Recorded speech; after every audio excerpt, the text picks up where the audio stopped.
Hello, everyone, and welcome back to another edition of Return Missionary Next Chapters podcast. I am your host, Sid Bassett. Every missionary transition is unique, but some paths involve more unexpected turns than others. Today, we're joined by a guest, Janey Nielsen, who is opening up about a journey that began with a shortened mission nearly 20 years ago, an experience that she once viewed through a myopic lens, but now sees as the foundation for a life defined by deep understanding and empathy for both self and others. Her story isn't just about her mission chapter, it is also about the decades of next chapters that followed, including a courageous battle with cancer that reshaped her perspective on trial and connection. She joins us to talk about moving past the fear of being vulnerable, the grace found in mourning with those who mourn, and how the hardest seasons of our lives often grant us the greatest capacity to reach out to others. Janey, welcome to the show. Thank you for having me today. So let's start when you're growing up. Did you always want to serve a mission? I didn't. I went on a mission when you had to be 21 to go, and I had never envisioned myself reaching that ripe old age of 21. I thought I would be married and have children by that point, and it had never really been on my list of things that I wanted to do. But as I approached the age, I definitely started thinking more about it and, juggled if this was something that I wanted to do, if the Spirit telling me I should go, or is this just me feeling guilty? And I eventually got to the point where I thought, no, this is the Spirit telling me, and I should go on a mission. And it took a lot of courage to do that. Wow. Why don't you give the listeners sort of an overview of your mission journey? Okay. So I was called to the Oklahoma City mission, and I entered the MTC, and I did okay in the MTC. I did struggle a bit, feeling anxious, but I heard all the stories. Some people love the MTC and some people don't love the MTC. And I thought, okay, I'm just one of those that I've just got to get in the field and I'll be okay. And so I had that hope, I guess you could say, to hold on to, that I was like, just endure this for 2 weeks. And it was good, but it definitely pushed me. And then as I got out in the field, I was really struggling, just feeling very overwhelmed with everything. And just as I've evaluated over the years, I think it was a lot of perfectionism that really got to me, that I wanted to obey the rules to perfection, but it almost seemed impossible. And there was no break. I couldn't feel rest, and it was very overwhelming, and I felt anxious, and I was depressed. I woke up every morning with a massive pit in my stomach and wondered how I'd make it through another day. But missions are hard, right? We've heard that so many times. Missions are hard. And so during my first transfer, I just thought, just plug through it. I'm not a person who gives up. I don't necessarily like a challenge, but I don't want to be a quitter. I wasn't taught to be a quitter. We do hard things. And so I kept trying, but I kind of felt like my world was spinning, like literally. And I was like, I don't think this is good. Like, I really feel like something isn't right. And I did not want to be there. And as the days went on, I was like, I don't want to be here. This is not a challenge that I want to face for the next 18 months. I don't think I can do this for that long.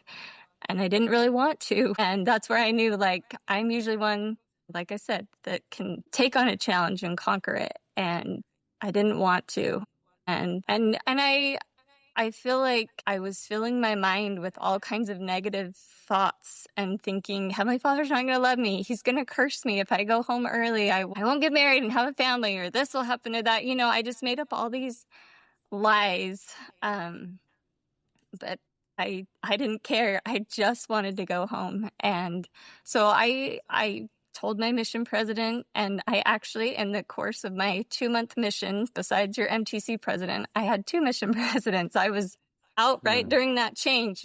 My first mission president asked if it was okay if he let the new mission president know of my struggles. And I said, absolutely. So I think he might have, trying to remember if I talked to a counselor at any point. He did let me. That was back in the day when you didn't get a call home once a week. But I think I talked to my parents maybe. But it got to the point where I just, we were almost to the end of the first transfer. And I just was like, I want to go home. And and he said, okay, I want you to talk to a counselor in Utah who kind of specializes in missionaries coming home early. And, let's get their take on it and see, I guess, how severe it is. I just wanted to feel like, yes, it is really as bad as you think it is. Not just like, well, this is really hard. Everybody has a hard time. I wanted to know, yeah, you're really struggling. Anyway, so I talked to this counselor and, she's like, so how are you doing? Why do you want to, all the questions. And as I was trying to explain to her how I felt, I said, I wake up and I feel hopeless or something along those lines. And it was like the whole conversation changed and I had my ticket home. She was like, oh, then you need to come home. And I really was like, wait, what did I just say? That was like the ticket. And she then proceeded to give me a little, it wasn't a lecture, but to talk to me about the importance of hope. And I wanted to be like, well, I'm okay. I'm okay, but that's just kind of a word, it's just how we use to describe. But it really was a powerful lesson to me about the word hope and the importance that it is. I'm sorry, but that having hope is crucial to life. And I really feel like that experience has played a role in my life as I've faced challenges, that I realize how important it is to find reasons to hope. So anyway, Wow.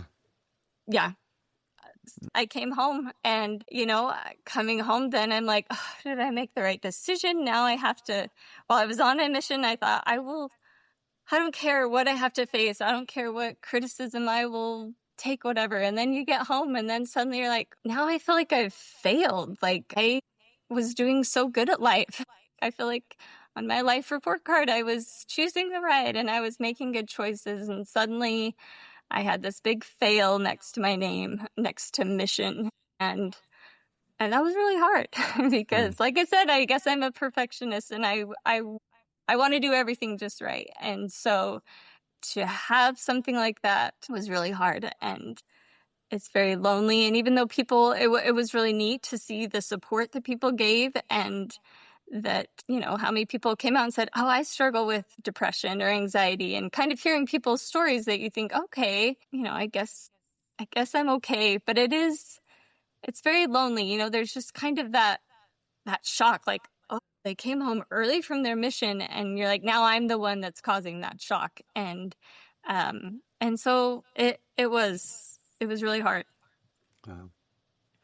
That's a heavy weight to carry, not just your feelings, but the feelings of others, which is really tough because now you're feeling the pains of your family, your friends, or the people you tell the story to.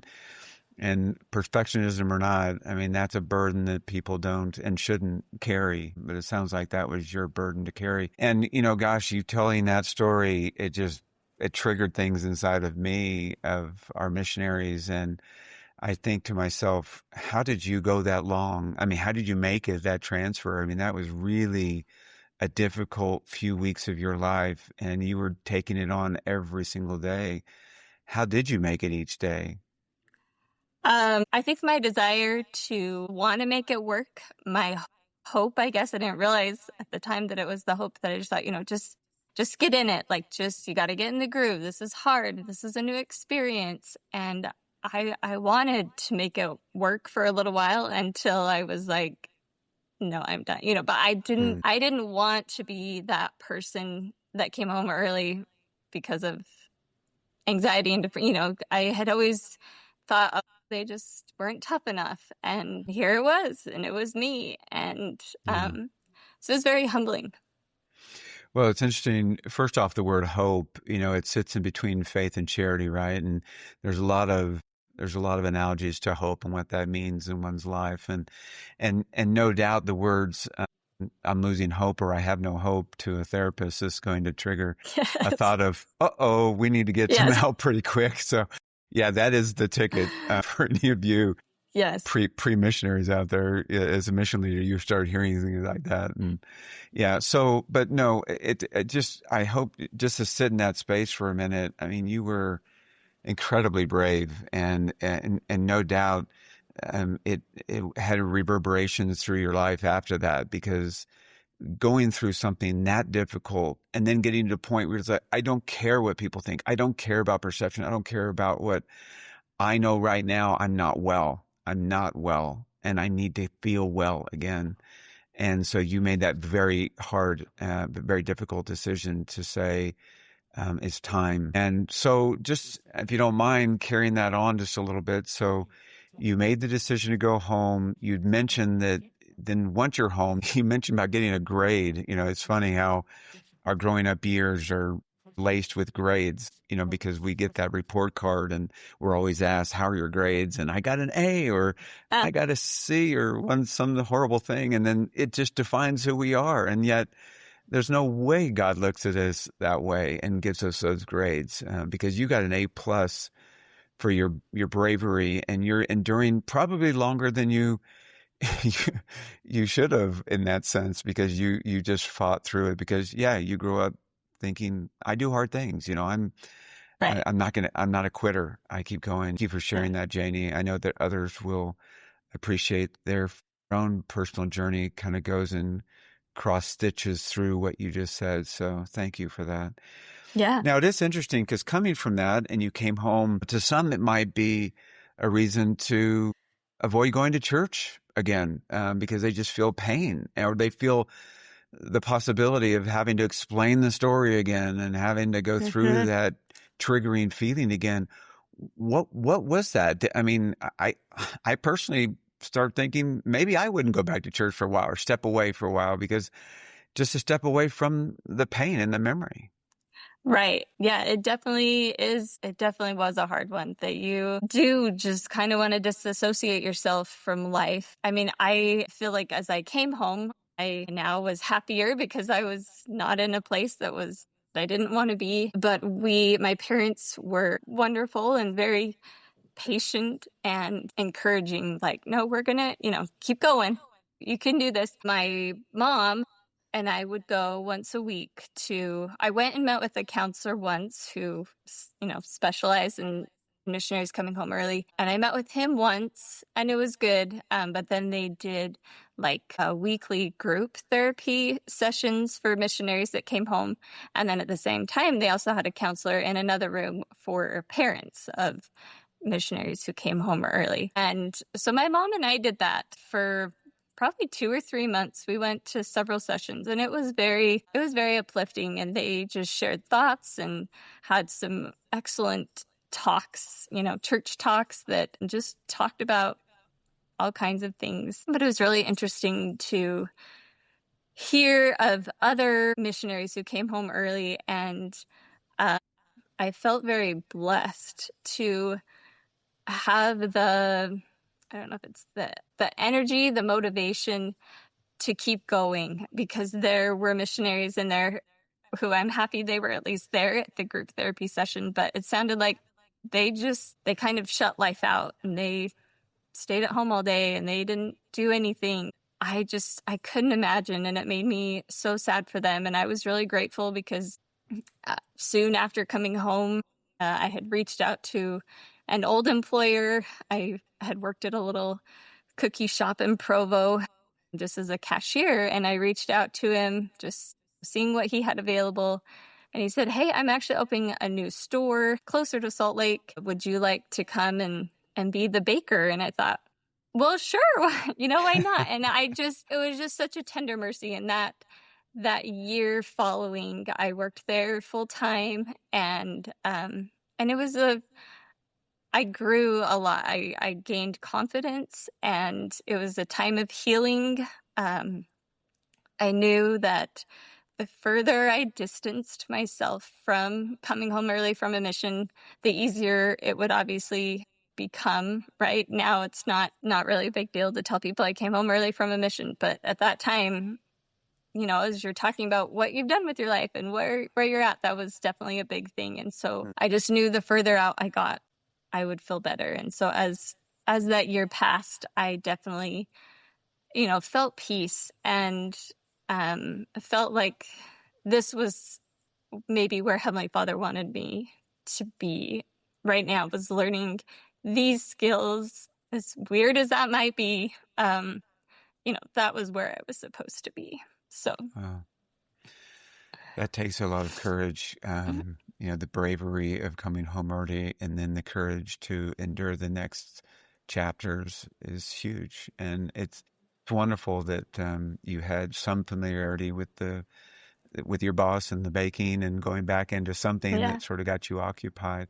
You did say something I thought was great. You said that you mentioned that coming home early from your mission was a pivotal moment for your marriage. I guess that would be your future marriage. Can you share how that experience provided a blessing for your relationship that was to be? So several years down the road, I was married and I just had my first baby, and life wasn't really where I had envisioned myself being. I think I just turned 30, and we lived in a little tiny apartment, and life was hard. I think I was somewhat depressed at that point. My husband had finished school. He was one that didn't really know what he wanted to do, and he'd finished school and had a decent job. But once I had the baby, I stopped working. So he saw, okay, I need to find something new. So he got a job. A family member helped him get a job at a place that we were a little concerned might stretch, that he may not enjoy as much, but we had hope that if he got through the first year or so, the hard part would be the terrible hours. It would be nighttime hours. It was working in a call center, but he would be taking inbound calls, and he'd be talking about something that he enjoyed. So we had hope that this would be a good opportunity for him. It provided growth. So I finally felt hope that life was going to get better. And he started in this job, and he passed. He had to pass a really rigorous, I guess, finance test, and he thankfully passed that. And then he started into the nighttime shift, and it was hard. And he definitely was down, but I blame that on the nighttime hours that he had to work. I was like, he's just tired. Like, we just got to get through, the newbie stage, and he's going to get the better shift soon.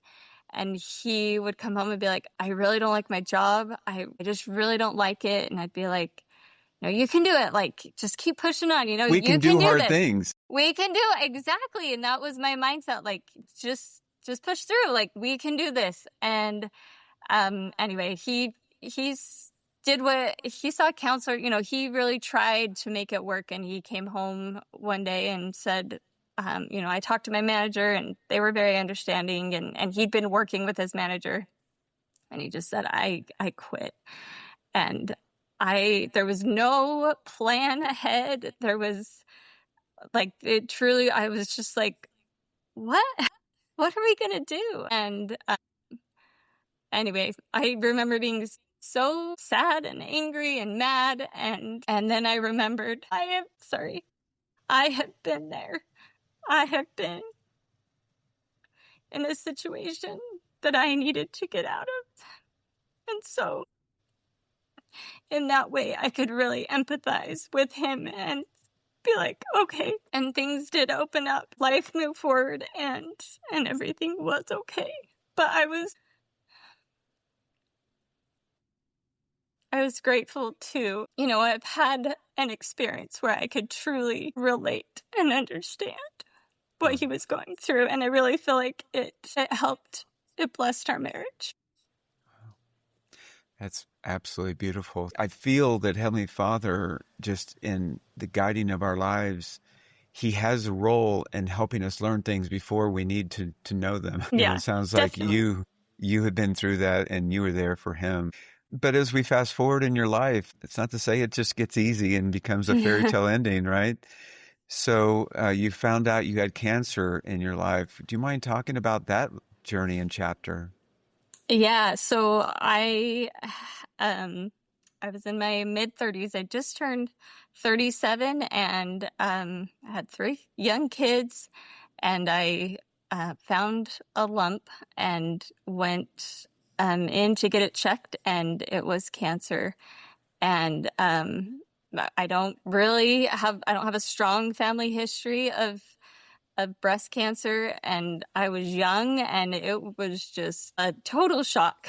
It was very surprising. And so yeah, so I found out I had cancer and thankfully it was a very hopeful case of cancer. You know, it was stage 1 and but it was also, there was a lot of uncertainty and wondering why at such a young age I would get this. And so we did genetic testing and later after surgery found out that I have something in it called Lee-Fermini syndrome that puts me at a much higher case of getting several different kinds of cancers. And coming to terms with that has almost been even greater than conquering the first step, the first cancer, which was really hard. But again, it was a hopeful case, and so that was very encouraging.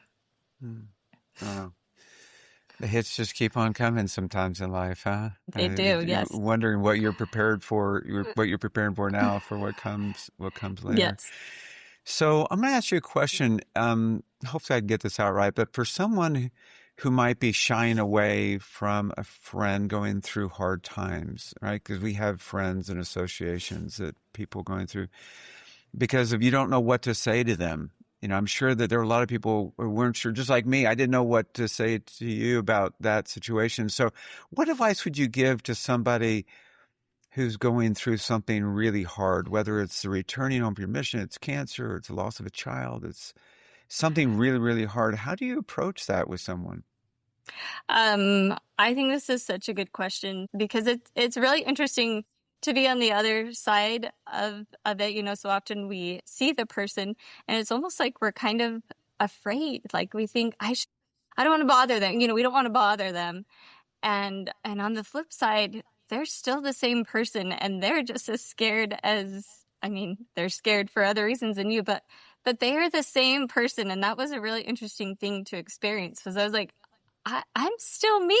Like, I'm still the mom of my three kids. I'm still, you know, like but suddenly it was like everybody's, not everybody, but people, it's just, you know, people feel like they're walking on glass as they approach me and I'm still me.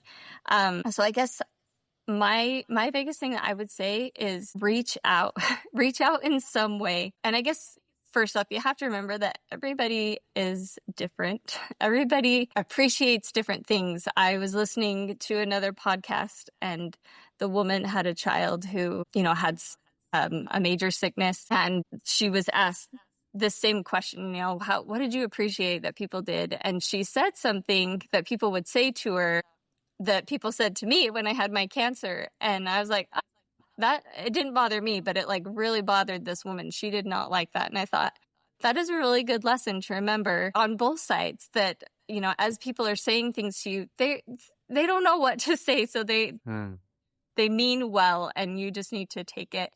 But then on the flip side, just do something, even if it's just an email or a text, you know, depending on how close you are to that person. It doesn't matter how close you are to that person. Just saying, hey, I'm thinking about you. You know, I'm praying for you. I learned so much that the power of prayer and fasting is real and that I felt so much strength beyond my own that I know came from so many people fasting and praying for me.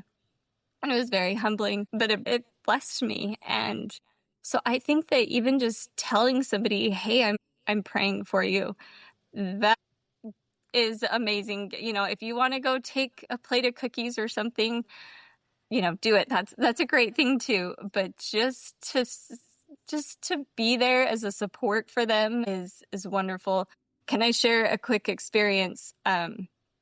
where I learned about Please do. charity. So I, soon after being diagnosed, or when I was diagnosed, I was handed a list of like 10 doctor's appointments that I had to go to in the next month. And, everything was very overwhelming and scary. And there were a million questions. And we had moved. We didn't live near family. We lived and currently live back east, and with family being far away. And so that added another element of fear and complexity, I guess you could say, to all this, that I thought, how am I going to do this? How am I going to take care of my youngest was 3 and my oldest was 8, I think. And, I just thought, well, how am I going to do this? And I am a person who does not like to ask for help. I know a lot of women don't like to, and I especially don't like to ask for help. But I thought, I have to ask for help. Warner can't take the next month off work. I can't ask my mom to come and stay out here for the next month while I have these intermittent doctor's appointments and things like that. So I knew I had to ask for help. And I had just served in a calling with a woman, and we'd become friends. And anyway, she had offered to watch my kids. And so I thought, okay, I've got to take her up on this. So, and my kids were friends with her friends. So I was learning, and it was a good experience that I needed to ask for help, and people are willing and want to help. But as I was dropping my kids off for one of my first appointments, and I was kind of updating her on what little I knew of my diagnosis, I turned to leave to go to my appointment, and she said, "We will get through this." And that word, "we," I know it seems silly, but it meant everything. This wasn't my mom or my husband saying like, "Okay, yeah, we are going to get through this." This is a friend. And she wasn't like my lifelong friend or anything like this. This was just a friend I'd recently made. And to hear her say "we," I just felt my burden lighter. I knew that she was here. She was going to be there to help me through the process. She wasn't just watching my kids one time and checking it off the list. It was just a really powerful lesson to me about what charity is, and that is taking others' burdens upon you, and she did.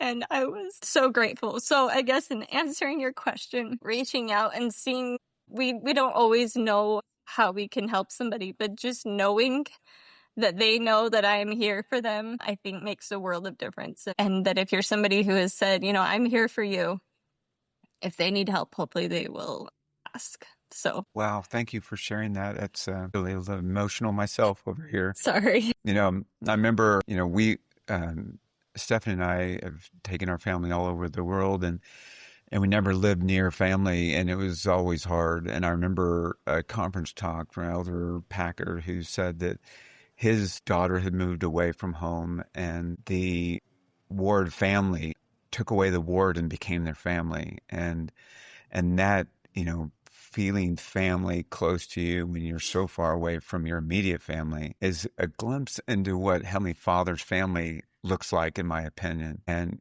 we're not fully defined by the genetics of our family, but rather those who are willing to receive and those that are willing to step in to fill roles that are so crucial and important for us in times of our life. And so thank you for sharing that, Janey. I know that that was a difficult time and hard to ask, because we all, like you said that women have a hard time asking for help. I can tell you men do as well. Okay. In fact, I think the joke is always, you're going to get lost forever if you rely on your husband. Because he won't want to ask for directions. That's true. Well, we just got a couple more questions for you. Thank you, Janey. I mean, it's just been such a delight to hear. And it's nice that we have a few years behind us, right? That we can see things in perspective. But there's a lot of people who are going through that right now. There are people who are struggling in the darkness and isolation, and your advice of just reaching out, do something. But like you said, everyone is going to be different. So you just have to be prepared to meet them where they're at and to sustain them in any way that works for them. And you have to be adaptable to that.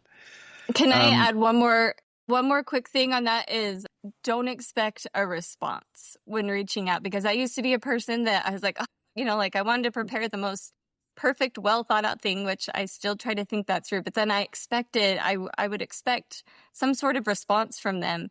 And I've realized it's okay. They're most likely not going to respond. And that doesn't mean that they hate you or anything. It's most likely that they're very busy and life is very overwhelming for them right now. And so hopefully that gave them the little boost that they needed for the day, but don't expect a response. I tell you, Janey, I've learned so much from this conversation. Thank you so much for your wisdom. Thank you for your kindness. Thank you for being willing to share all this, because it is a vulnerable thing to do, and your willingness to share is something that we greatly appreciate, and I know all the listeners do as well. So as we get down to the last question, one that I often ask is, if you were talking to a returned missionary who's going through trials or struggles or trying to adapt to this next chapter of their life, what advice would you offer them? I would say to keep moving forward. When I do reach out to missionaries who have come home early from their missions, I try to encourage them, don't stop. Just keep going and trusting in the Lord. Life is complicated and it's tricky, and it is most likely not going to turn out how you thought and hoped and dreamed it would. And that's okay. And I have just learned over the years that as I have put my trust in the Savior, things turn out. It's not going to turn out how I want it to, but it does turn out, and He takes care of me. And that we need to be patient too, patient with ourselves, and patient with life, and know that it's not a race to the finish line, but that we are here to learn and grow and come closer to Christ. And so I would say keep going and make sure that you are drawing yourself closer to Christ and remembering Him each day in your life. Well, sounds like a scripture. Trust in the Lord with all thy heart, right? There and you lean go. not on Yep. your own understanding, and lean not on your own dreams and expectations, right? Because the ultimate path will be the better one. Janey, we love you. Thank you for sharing your time with us. Thank you for having me.